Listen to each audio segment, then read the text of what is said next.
Narito na mga ka-idol ang dapat nating abangan sa upcoming teleserye ng idol natin na si Miss Ivana Alawi.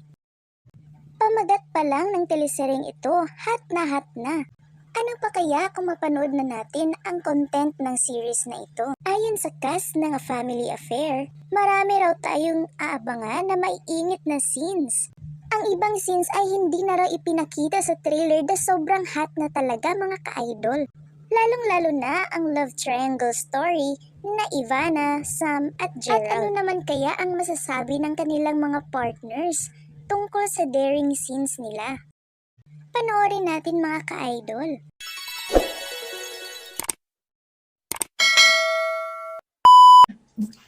Can you hear me? Yes, I do. go ahead. Yeah, I'm sorry. I'm actually in the office right now, so I couldn't really speak very loud right now. Magandang umaga po sa inyo lahat. My first question goes to Ivana. Hi, Ivana. Good morning. Hi, welcome dito sa Singapore. Sana we could see you soon here in Singapore. All right. Yung first question ko sa'yo, if I remember it right, in 2020, there was an offer ng teleserye ng abs-cbn sa'yo. Tama ba ako? Within the 2020, during that pandemic period. And according to the news before, you declined that because of the risk of the pandemic. What made you decide this time na tanggapin itong project na ito? And correct me if I'm wrong kung tama yung information na sinabi ko. Yes, tama. When I came back, nag-contract signing ako with the network and nagkaroon ng offer for a first show. Pero that's also when the pandemic happened and COVID came in and lockdowns. And hindi ko siya dinecline because hindi ko siya gustong gawin. I really wanted to just prioritize the health of my family. Siyempre, yung kapatid ko. And hindi pa tayo sigurado kasi wala pang mga vaccines noon. It was just a matter of timing. And ngayon kasi na parang everything is getting better. So sabi ko nga, and I saw the safety protocols kung ano yung mga ginagawa ng abs-cbn. So hindi ako natakot na mag-taping kasi I know it's very safe. So at least, kumbaga, right timing talaga. Ito na talaga yung right project Yes. for you. Your very first project with abs-cbn. Thank you very much, Ivana. Thank you. I think my next question would be for Gerald and probably with Sam. Good morning to both of you. Actually, Morning. si Sam, Morning. yeah, I've actually interviewed your girlfriend here in Singapore when she came here. It was a very nice one-on-one with her. All right, my question to both of you would be, we've seen the trailer of the series, especially with kay Gerald, na nakita ko talaga yung very hot scene mo with Ivana.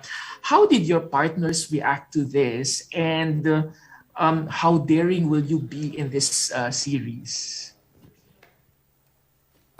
Maybe we start with Gerald. Paano ba? Ano bang naging reaction ng mga partners nyo? namin. Did they even see? Did they see the trailer already? Oh, yeah. Alam mo, pagdating sa work kasi, yun yung nature ng work namin eh. Yun yung trabaho namin. Yun yung hanap buhay natin. Yun yung passion natin. So, supportive. And I think ganun, para mag-maintain ng healthy relationship, kailangan supportahan nyo ang isa't isa, understanding kung anong klaseng work na ginagawa natin. So, yun. So yun nakita ba namin sa trailer, meron pa bang mas marami pang daring scenes or yun na yun? Or nako. meron pa mas marami i-expect? Maraming dapat i-expect, lalo na galing kay Kuya Sam. So, Kuya Sam, take it away. Kuya Sam? Ako talaga, parang si Kuya Sam kasi parang hindi pa masyadong Sa sobrang Fair naman sa tayo, sobrang bro. hot kasi, sobrang mainit kasi hindi na isama sa trailer. So, Wow. abangan nyo. Oo nga, parang hindi namin nakita kay Kuya Sam. Hindi wala masyado sa Right. trailer. But Are we yeah, dapat expecting- maraming abangan na mainit na eksena. And going back to your question, same with Gerald. Very supportive siya. Very supportive. Syempre hindi rin siya kasama sa business in terms of show business. But she's very, very understanding and she's very supportive. So I'm very thankful to her for that. And yeah, what was your other question? Sorry. Marami The other na pang question hot is how scenes daring. na, how daring Marami can pa you mang go? how daring can you Dave? Marami Dave pa po ba yung kami character niya. Yeah. How far will you take it though? No, legit. No, from Singapore, bro. Come on.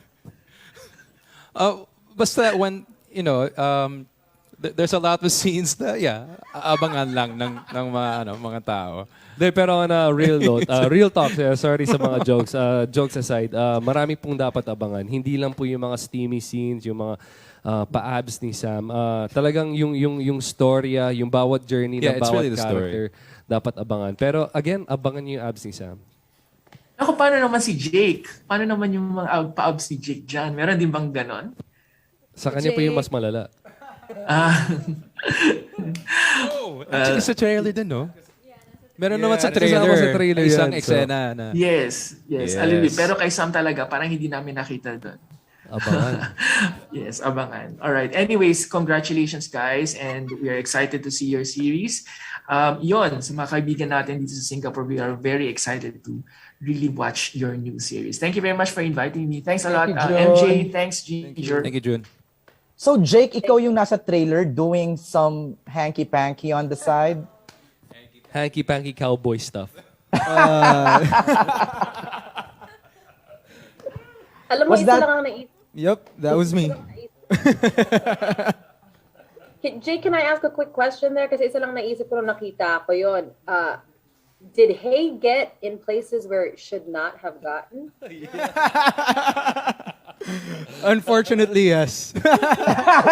But we were Kasi well medyo taken care of. masakit yun, no? We were well taken care of naman, and we completely trust our directors. That scene was shot by Direk Raymond, actually. Direk Raymond, anong input mo, insider info? Nakamute ka, Direk. Nakamute ka. Wala.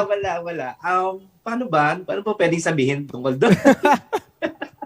Tsaka in fairness, supportive naman yung mga kabayo na kasama mo sa scene, di ba? Cooperative Yung naman mga- sila. cooperative naman. Parang Supportive nanonood lang din sila. Nanonood lang din sila. So, ang mga sabi natin parang if only horses could talk. Ganon. Pati yung ganon. horses nag-init. Oh my God. Kung saan mapapunta to? Grabe. Ginger, you're gonna go back to Grabe, scene may- 1? Yes, balik tayo. Medyo napapainom na nga ako ng tubig. Okay, let's go back to Canada. Rosalind is here. She's joining us from Mississauga, Pinoy Vibes World in Mississauga. Rosalind. Hi everyone. Hi.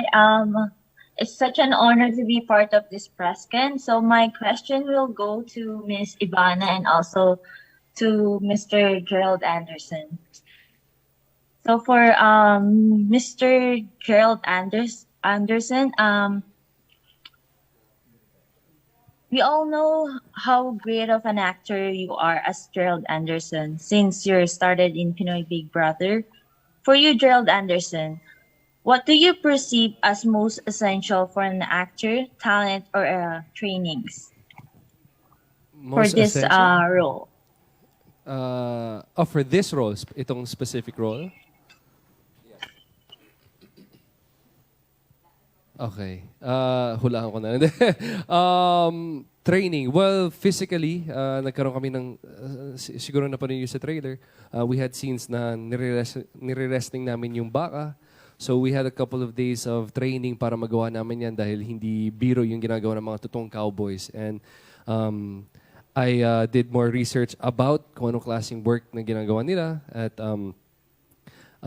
ano yung work talaga ng mga cowboys natin dito sa Pinas and how we all can represent sila, lalo na yung mga taga-Masbate na kung saan kami nag-taping, nagkakaroon sila mga rodeos doon. So as much as possible, ginawa namin yung research to make it as real as possible.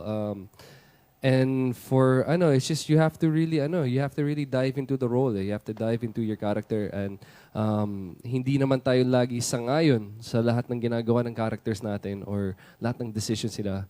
But you have to understand kung saan siya nagagaling at bakit niya ito ginagawa. So ayun na, sana nasagot ko yung tanong mo. Yeah, well said, Gerald. Okay. Good answer. Rosalind? So my next question for Miss Ivana, as a first leading lady of this teleserye, how do you execute this challenging role, and how will you impact today's generation, especially the millennials and also the Gen Z, na makakanood nitong palabas mo? Okay, so how did you attack the role? Yeah. Unang-una, of course, I read the script at pinag-aralan ko din talaga. Nanood din ako ng mga teleserye ng abs-cbn. And aside from that, also I get help from my co-actors who are very supportive. And I think with this whole story, A Family Affair, marami silang matututunan na lessons in life. And it's really for all generations. Thank you. That's a Thank wonderful answer. All right. You're good, Rogelyn? Yeah. All right. Thank you Good very luck much. to you Thank you, guys. Rogelyn. All right. Still in Canada, we have Mang Carling from Pinoy Vibes World. Hi, Mang Carling. Interesting name. Hi MJ, hi Ginger, hi everybody. Good Hi. morning po dito sa Philippines and good evening po dito sa Canada. Go ahead. My first question is for Ivana. Hi Ivana. Hi! Who do you consider to be your acting role model or kaninong career ba yung gusto mong maging and why? Nice. Kaninong career ang gusto kong maging? Honestly, kasi I'm just focusing on myself and improving. I don't really compare myself to others kasi if I do, then mahihirapan ako because syempre, iba-iba kami. And Right. you cannot compare yourself to others. You just have to work on being better and you have to always give your best. Right. But who influenced you daw? Who influenced you to act? Like, who do you look up to before when you were like? Ako, I loved, when I was younger then, I loved watching Miss Angel Locsin. Na nag-cowboy na rin sa Love Down Under with Piolo Pascual in Australia. All right. Good, Peg. Mang Carling? Thanks Ivana. Thank you. And my second question is love is most complicated when it becomes a family affair. Super intense po ng mga scenes sa trailer pa lang. My question is for everybody. Na-challenge din po ba kayo sa inyong roles dito sa series? Jake?